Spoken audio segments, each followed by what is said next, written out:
บทที่8สระเอะสระออมีตัวสะกด ฝึกฟ้องเสียงบอออกบอก ซอออดซอดกอออบก๊อบปออ๋องปองออออยออยลออ่อยลอยคออ่อมคอมซอออบซอบจอออกจอกทอออดทอดฮอออบฮอบสออ๋องสองฟออ่อยฟอยนออ่อนนอนซอออมสอมไม่โทรซ่อมก่อออบกอบ ฝึกอ่านคำศัพท์บอกสอดกอบป๋องชอบคอมจอกไก่ทอดฮอบเลขสองฟอยส้อม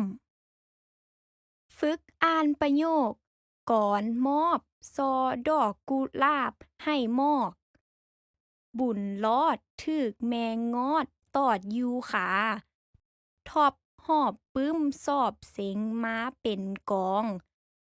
ท้องเป็นกองเชียร์ให้ทีมเตะบาน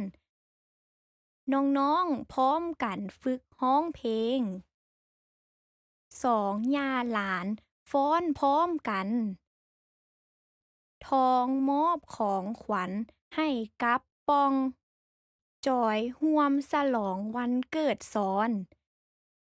ทุกคนต้องระวังในห้องทดลอง ครูนั่งอ้อมวงล้มกันในห้องประชุม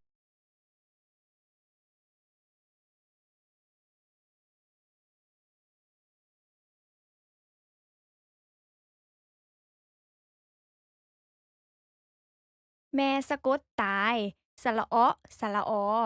สระออกสระออกสระออดสระออดสระออบสระออบแม่สะกด